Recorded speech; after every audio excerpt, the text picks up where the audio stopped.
नमस्कार, आपका स्वागत है सुरागीलाल न्यूज चैनल के उत्तराखंड बुलेटिन में। मैं हूं अनुश्री भारद्वाज और नजर डालते हैं आज की फटाफट खबरों पर। चैत्र नवरात्रि के दूसरे दिन भी उमड़ा मंदिरों में भक्तों का सैलाब। वन अग्नि की बढ़ती घटनाओं पर डीएम गंभीर। रुद्रपुर में होने जा रहा है चोपड़ा पंजा लीग का आयोजन। भाजपा से हरिद्वार लोकसभा सीट प्रत्याशी त्रिवेंद्र रावत ने की प्रेस वार्ता। यातायात व्यवस्था को लेकर पुलिस और टैक्सी चालकों की हुई बैठक। आनंद नगर में कलश यात्रा के साथ संगीतमय भागवत कथा का हुआ शुभारंभ। कांग्रेस से लोकसभा प्रत्याशी प्रकाश जोशी ने किए भाजपा प्रत्याशी अजय भट्ट से सवाल। प्रसिद्ध गर्जा देवी मंदिर पहुंचे गढ़वाल लोकसभा सीट भाजपा प्रत्याशी अनिल बलूनी। पति के उत्पीड़न से परेशान होकर महिला ने किया नदी में कूदने का प्रयास। पुलिस ने परचून की दुकान में शराब बेच रहे दुकानदार को 4 पेटी अवैध अंग्रेजी शराब के साथ किया गिरफ्तार। सड़क व अस्पताल के मुद्दे पर ग्रामीणों का चढ़ा पारा। लोकसभा चुनाव बहिष्कार का लिया फैसला। देवडांगरों के स्नान के साथ शुरू हुआ चैतोला मेला। ऋषेश्वर महादेव मंदिर में दूषित जल से स्नान करने को मजबूर देवडांगर व श्रद्धालु। बाबा तरसेम सिंह हत्याकांड के आरोपी के एनकाउंटर के बाद उधम सिंह नगर जनपद पुलिस अलर्ट मोड पर आई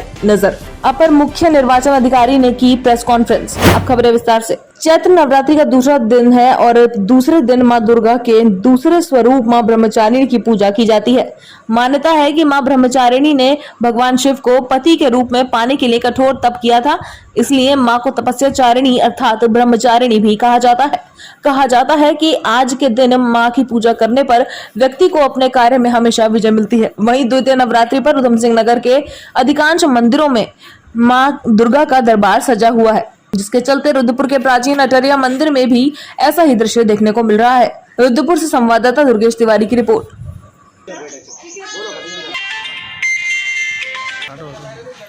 हर बार जो है हम नवरात्रि में यहाँ आते हैं दर्शन करने, और माता जी से यही चीज मैं मानता हूँ कि समाज का कल्याण के साथ साथ हमारा भी कल्याण हो। शांति बनाए रखें, अपनी कृपा सब पे सदाए बनाए रखें। बस माता रानी बस यही इच्छा है, भक्ति भाव में माता बस चरणों से लगाए रखें। मैं माता रानी का कीर्तन करती हूँ, बस माता रानी अपने चरणों से लगाए रखें। जनपद में बढ़ रही वनाग्नि की घटनाओं को डीएम चंपावत नवनीत पांडे ने गंभीरता से लेते हुए कहा कि ग्रीष्मकाल प्रारंभ हो गया है।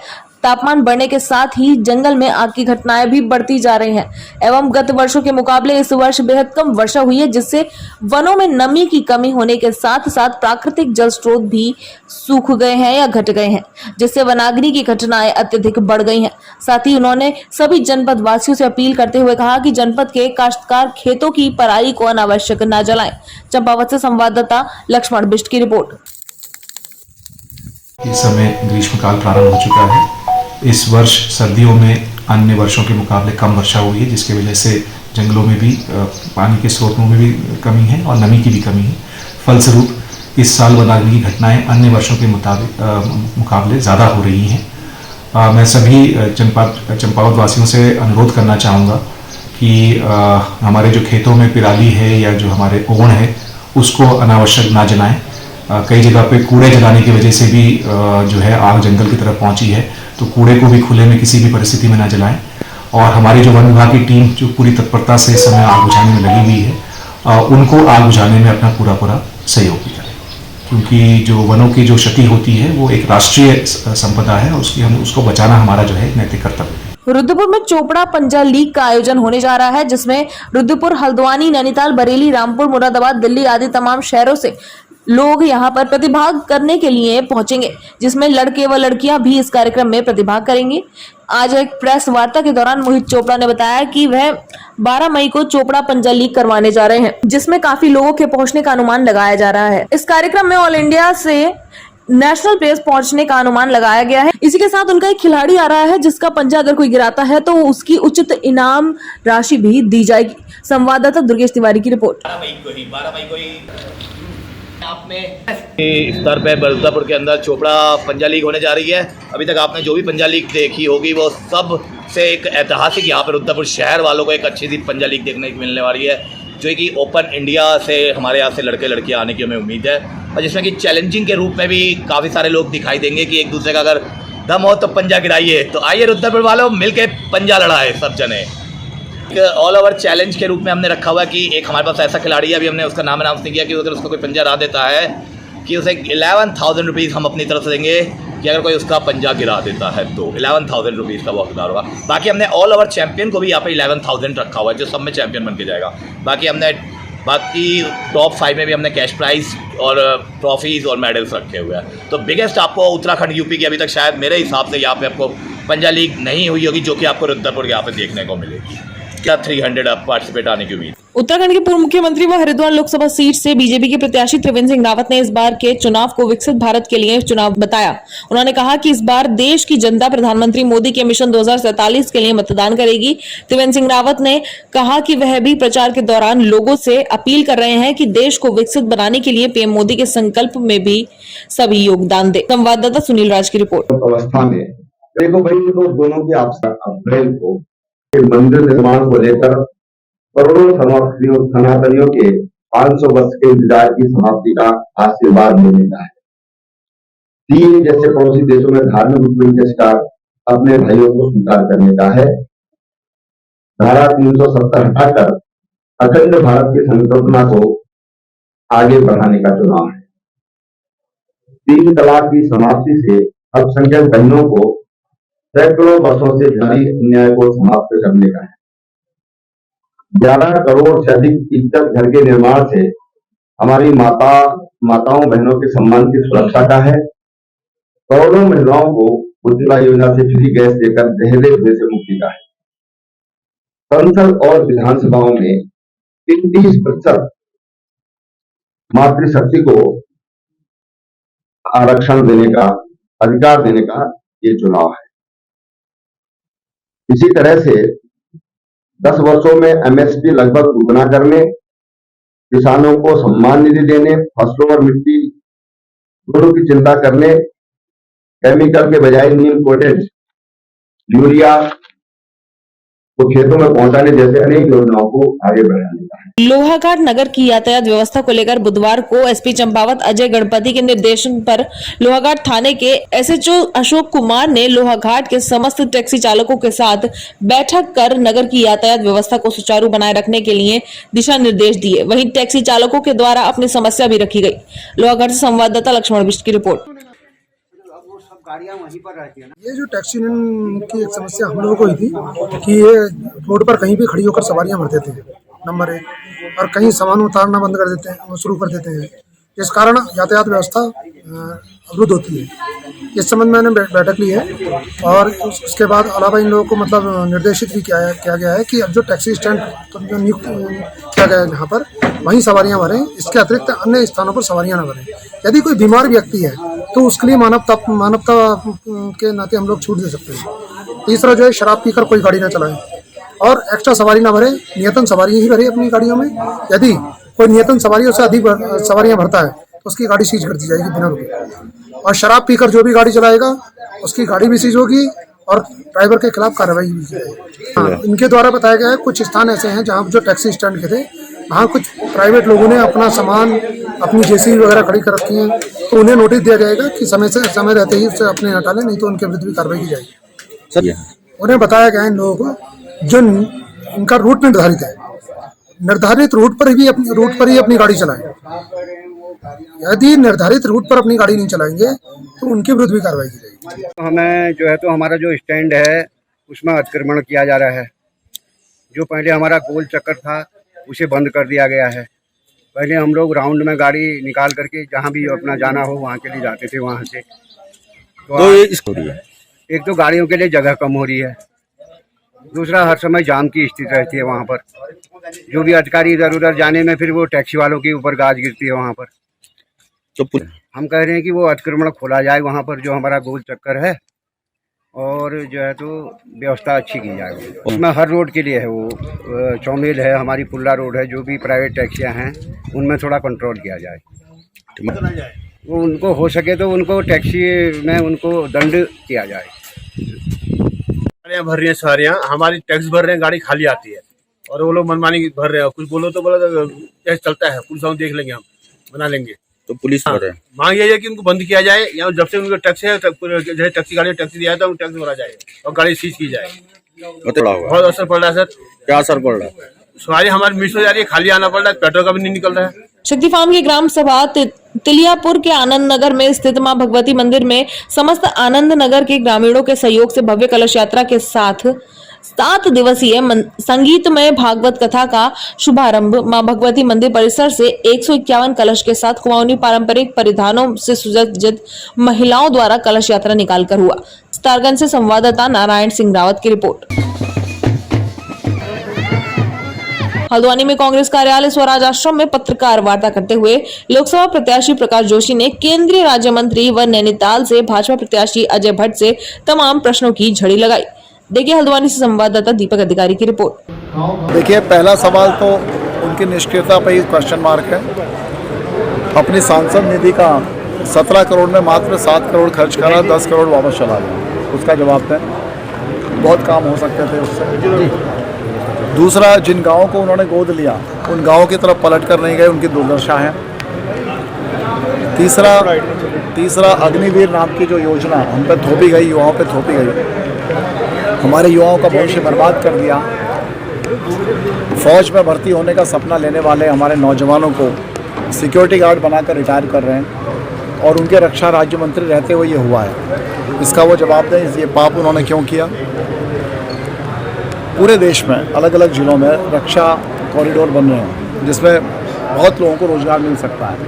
वो रक्षा राज्य मंत्री हैं, वो चाहते तो यहाँ भी एक रक्षा कॉरिडोर ला सकते थे, क्यों नहीं लाए।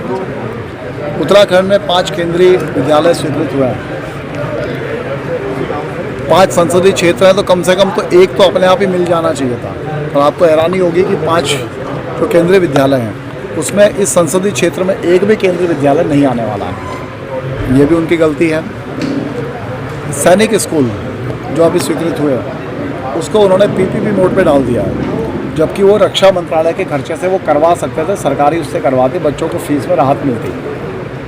ये इस तरह के आरोप उन पर हैं जिनका उनको जवाब देना चाहिए। आज पौड़ी लोकसभा सीट के भाजपा प्रत्याशी अनिल बलूनी रामनगर के प्रसिद्ध गिरजा देवी मंदिर पहुंचे, जहां उन्होंने मां गिरजा देवी मंदिर में दर्शन करने के साथ ही कल मंदिर में हुई भयावह आगजनी से प्रभावित 40 प्रसाद विक्रेताओं से मुलाकात कर हर संभव मदद की बात कही। रामनगर से संवाददाता राजीव अग्रवाल की रिपोर्ट।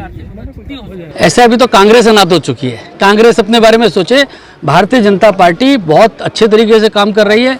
पूरे उत्तराखंड के अंदर विकास हो रहा है और लोगों का आशीर्वाद हमको मिल रहा है। जहाँ जा रहे हैं वहीं देखते लोग, जैसे ही भारतीय जनता पार्टी का झंडा देखते हैं कहते हैं अब की बार 400 पार, अब की बार फिर एक बार मोदी सरकार। भारतीय जनता पार्टी की बहुत तेज हवा चल रही है। 500 सीटें उत्तराखंड के अंदर और हिंदुस्तान में 400 पार। ऐसे 13 राज्य हैं जहाँ कांग्रेस का खाता नहीं खुल रहा है। पिछली बार 11 राज्य थे, तो इसलिए बहुत अच्छा माहौल है। लोगों ने तय कर लिया कि मोदी जी को प्रधानमंत्री बनाना है। लोगों ने ये भी तय कर लिया है कि कांग्रेस को वोट देकर अपना वोट खराब नहीं करना है। तो बहुत अच्छा माहौल है, चिंता मत कीजिए। चाहे तो एक साथ होनी चाहिए, सब लोग एक साथ बैठना ही नहीं चाहते। पापा, ट्राई दिस। लो, सब लपक लिए।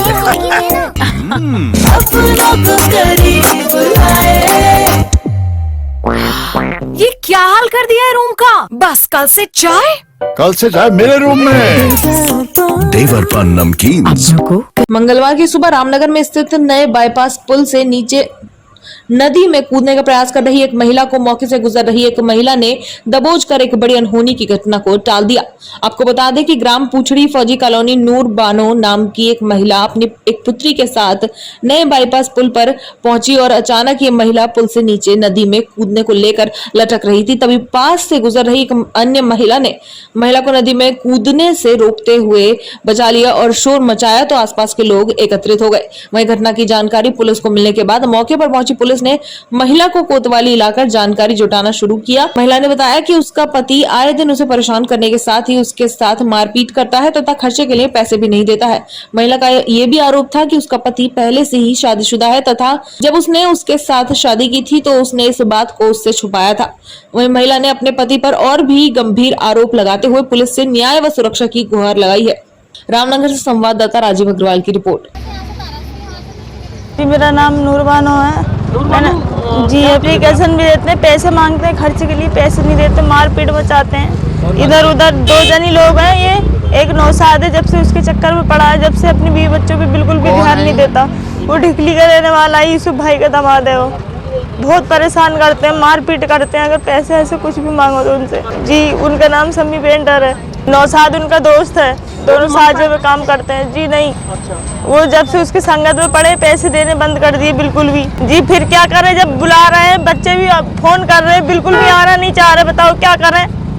धोखे से शादी की है हमारे माँ बाप से, झूठ बोल के कि मैं कुंवारा हूँ। एक भी ऑलरेडी पहले से उसको खर्चा भेजते हैं 25-25 हजार महीने में, 30-30 हजार हम मांगते हैं तो हमें मारते हैं और ऊपर से घर में गालियाँ बकते हैं गंदी गंदी। हमारे साथ बहुत वो करते हैं, कहा ना मैं मारपीट कुछ कहने को नहीं, और कहते हैं जहाँ मरना है डूब जाओ यहाँ से, सूरज से दफन हो जाओ जाके। बहुत बुरा बर्ताव करते हैं, आपको यकीन नहीं आता। हमारी एक पड़ोस में अम्मा रहती है, उनसे पूछ रहे कि क्या नेचर है, इसलिए हम कूदने आए थे। इससे तो हमें बताया भी नहीं हमने बेटी से, ये तो चुपके चुपके आ रही थी हमारे पीछे। क्या करते फिर, जब कोई चीज प्यार से नहीं हासिल हो रहा, प्यार से भी बतेरा समझाया उनको, लेकिन मानते नहीं है तो कोई क्या करे। थाने में 2 बार गए जी, थाने वाले बिल्कुल नहीं सुना, बुलाते हैं फोन करके कि हाँ आओ थाने में, लेकिन वो थाने में नहीं जाता। सर हम अभी जंगल से आ रहे थे ना, लकड़ी लेकर आते थे हम, तो हम जब गट्ठा लेकर आ रहे थे तो ये लेडीज कूद रही थी नीचे को। हमने इससे पूछा भी, इसने बताया कि घर की परेशानी है, और फिर इसे उतारा मैंने आके इसको यहाँ से। जी अब मैंने पकड़ लिया, उसकी लड़की ने उसे कपड़ा पकड़ कर खेचा ऐसे वापसी, वो तो इसके ऊपर को चढ़ के नीचे को गिर रही थी नीचे को। मैंने कहा जी, मैंने कहा बहन मत कूद। फिर उस लड़की ने बताया, मैंने उससे पूछा, मन की बेटा क्या हुआ, कि पापा ने मारा हमें सबको, और ना घर में खाना देते हैं और ना कुछ देता है, इसलिए मम्मी कूद रही थी उसमें से, मतलब नीचे। देखिए, पारिवारिक क्लेश के चलते एक महिला द्वारा आत्महत्या का प्रयास किया गया था बैराज के पास, जिसको ग्रामीणों ने और आसपास के लोगों ने बचाया है। पारिवारिक विवाद का मामला है, मामले की जांच की जा रही है। एसएसपी अल्मोड़ा के निर्देशन में अल्मोड़ा पुलिस लगातार अवैध मादक पदार्थों की बरामदगी कर रही है, जिसके चलते देघाट पुलिस ने परचून की दुकान में शराब बेच रहे दुकानदार को 4 पेटी अवैध अंग्रेजी शराब के साथ गिरफ्तार किया। अल्मोड़ा से संवाददाता हेमंत सिंह मेहरा की रिपोर्ट। भैंसिया छाना ब्लॉक के कनारी छीना बिनुक पतल चौड़ा सड़क न बनने तथा कनारी छीना अस्पताल भवन का कार्य अधर में लटकने से ग्रामीणों का पारा चढ़ गया है। उन्होंने रोड नहीं तो वोट नहीं का नारा लगाकर लोकसभा चुनाव बहिष्कार का निर्णय लिया है। इस दौरान सामाजिक कार्यकर्ता प्रताप सिंह नेगी ने कहा कि रोड अस्पताल को लेकर ग्रामीणों का सब्र का बांध टूट गया है, जिसके बाद अब मुख्यमंत्री को पत्र भेजकर ग्रामीणों की समस्याओं से अवगत कराया गया है। साथ ही ग्रामीणों का कहना है कि डोली तथा खच्चरों से गर्भवती महिलाओं एवं बीमार बुजुर्गों को कनारी छीना लाना पड़ता है, पर वहां भी चिकित्सक न होने के कारण 12 किलोमीटर दूर से रघाट ले जाना पड़ता है, जिसके लिए पत्र के माध्यम से मुख्यमंत्री से समस्याओं के समाधान की मांग की गई है। अल्मोड़ा से संवाददाता हेमंत सिंह मेहरा की रिपोर्ट।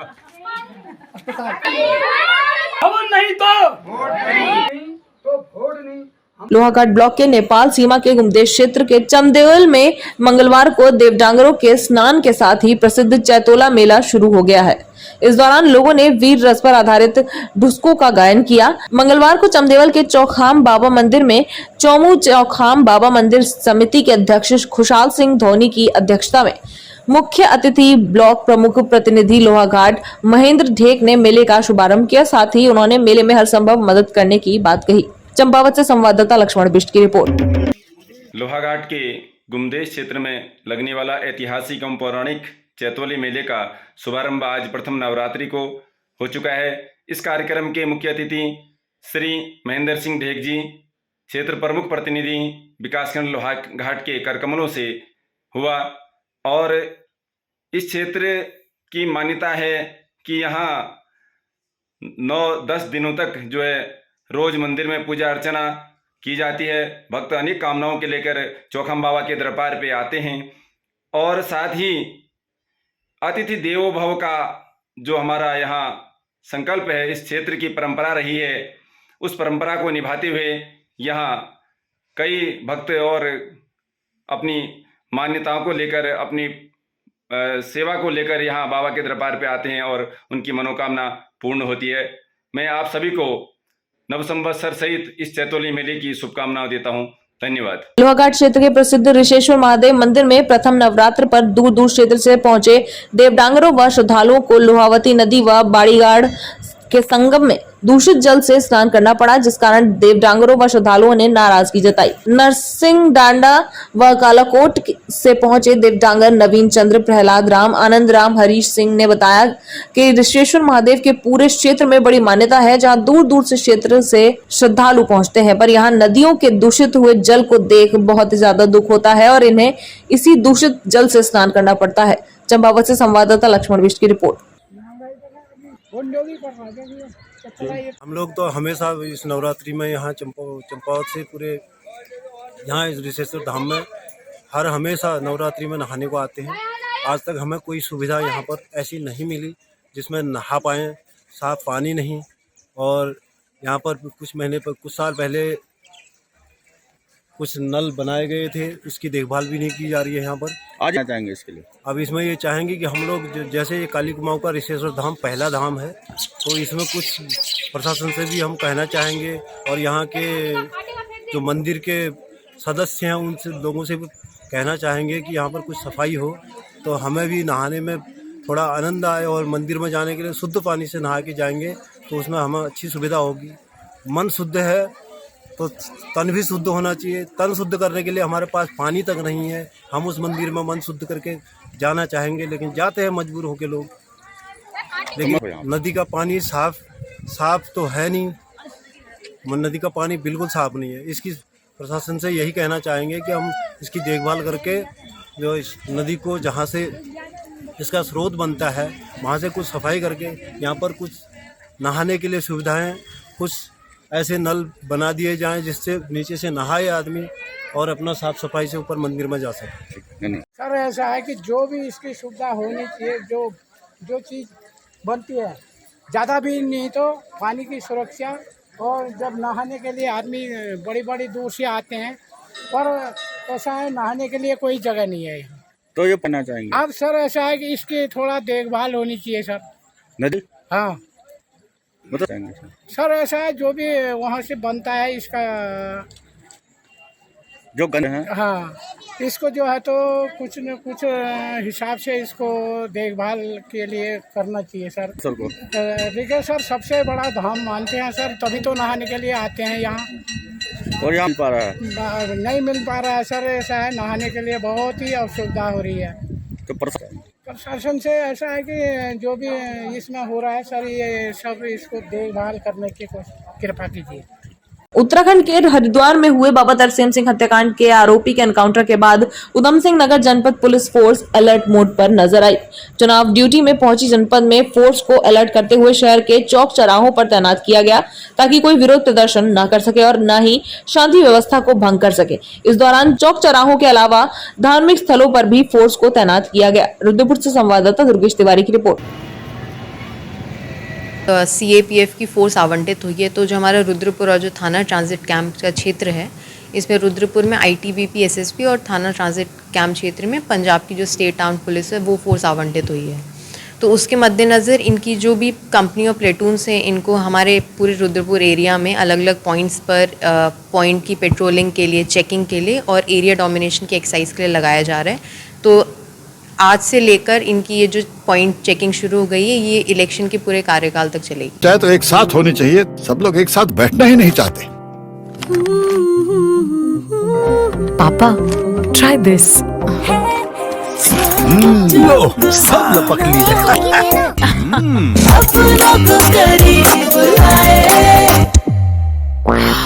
ये क्या हाल कर दिया है रूम का? बस कल से चाय मेरे रूम में। देवर पान नमकीन। नैनीताल उधम सिंह नगर लोकसभा सीट से कांग्रेस प्रत्याशी प्रकाश जोशी ने उधम सिंह नगर मुख्यालय स्थित कांग्रेस कार्यालय पर प्रेस वार्ता की, जिस दौरान उन्होंने वर्तमान सांसद अजय भट्ट से 8 बिंदुओं पर सीधे सवाल किए। रुद्रपुर से संवाददाता दुर्गेश तिवारी की रिपोर्ट। पिछले 5 साल बल्कि उनको 10 साल से भाजपा के सांसद हैं। पिछले वाले जो थे 5 साल उनका तो नाम भी कोई अब जानता नहीं है, कौन थे याद भी नहीं लोग। पर अभी वर्तमान सांसद की पूरी तरह से निष्क्रियता बड़ा मुद्दा है। इसके आधार पर हम भी जनता से कह रहे हैं कि अब हम बदलाव की जरूरत है। जनता मानने के बदलाव करना पड़ेगा और उस बदलाव का सीधा असर, क्योंकि हम कांग्रेस पार्टी के प्रत्याशी, राष्ट्रीय पार्टी के प्रत्याशी हैं, तो निश्चित तौर पर हमें मिलेगा। लेकिन इसके अलावा हमारा अपना विजन है। शिक्षा को लेके मैंने आपके सामने विस्तार से कहा, स्वास्थ्य को लेके मैंने आपसे विस्तार से कहा, रोजगार को लेके, रोजगार में जो अनियमितताएं हैं वो और नए रोजगार के सृजन को लेके मेरे पास कुछ योजनाएं हैं। उन योजनाओं को लेके हम लोग जनता के बीच जा रहे हैं और निश्चित तौर पर जनता से उसका एक अच्छा प्रतिभाव हमें मिल रहा है। और इसी के दम पे हम कह रहे हैं कि हम चुनाव जीतेंगे। लोकसभा निर्वाचन 2024 के दौरान उत्तराखंड के सभी जनपदों में निर्वाचन आयोग ने मॉडल बूथ बनाने के निर्देश दिए थे, जिसके तहत प्रदेश में 3 तरह के मॉडल बूथ तैयार किए जा रहे हैं। निर्वाचन आयोग ने पूरे प्रदेश में 85 महिला कार्मिकों द्वारा संचालित बूथ, 44 युवाओं द्वारा संचालित बूथ और 70 दिव्यांग कर्मियों द्वारा संचालित बूथ बनाने के निर्देश दिए हैं। सभी मॉडल बूथ बनाने के लिए एसबीआई बैंक और पंजाब नेशनल बैंक CSR के माध्यम से सहयोग कर रहे हैं। वहीं इस बार निर्वाचन के दौरान विभाग द्वारा इस्तेमाल सभी वाहनों में GPS ट्रैकिंग सिस्टम इस्तेमाल किया जाना है, जिसके लिए 10,000 से ज्यादा वाहनों में GPS सिस्टम लगाया जा रहा है। वहीं राज्य में 85 वर्ष से ज्यादा के मतदाताओं के लिए चलाए जा रहे अहम वोटिंग अभियान के तहत भी वोटिंग कराई जा रही है, जबकि यह अभियान 10 अप्रैल शाम 5 बजे तक चलाया जाएगा। देहरादून से संवाददाता सुनील राज की रिपोर्ट। लोकसभा निर्वाचन 2024 के दौरान निर्वाचन आयोग के द्वारा सभी जनपदों में मॉडल बूथ तैयार करने के निर्देश दिए गए थे। मॉडल बूथ के अंतर्गत सभी जनपदों में 3 प्रकार के मॉडल बूथ के बारे में निर्देश जारी किए गए थे। उसमें प्रमुखता से सभी मतदान कार्मिक अगर महिला होंगे तो महिलाओं के द्वारा संचालित बूथ मॉडल बूथ के रूप में चिन्हित होगा। प्रत्येक विधानसभा में न्यूनतम 1 बूथ तैयार करने का निर्देश दिया गया था। उसी क्रम में जो हमारे समस्त जनपदों में महिला कार्मिक द्वारा संचालित बूथों की संख्या निर्धारित की गई है। सभी जनपदों में मिलाकर 85 मॉडल बूथ तैयार किए जाएंगे जो महिला कार्मिक के द्वारा संचालित किया जाएगा। ये बूथ का संख्या हमारी जो 70 विधानसभा है उससे थोड़ी अधिक है। उसका प्रमुख कारण ये है कि बागेश्वर जनपद में 12 महिलाओं के द्वारा ऑपरेटेड बूथ निर्माण किए जाएंगे। उसके अलावा टेहरी जनपद में 9 बूथ तैयार किया जाएगा। कुछ जनपदों ने कुछ विधानसभाओं में 1 से अधिक बूथ का भी प्रस्ताव रखा है, तो उसके अनुरूप कुल संख्या 85 हो जा रही है। आज के लिए बस इतना ही। उत्तराखंड से जुड़ी सभी खबरों को जानने के लिए जुड़े रहें सुरागीलाल न्यूज चैनल से, और ऐसी सभी अपडेट्स के लिए सुरागीलाल न्यूज चैनल के सोशल मीडिया हैंडल्स को फॉलो करना ना भूलें।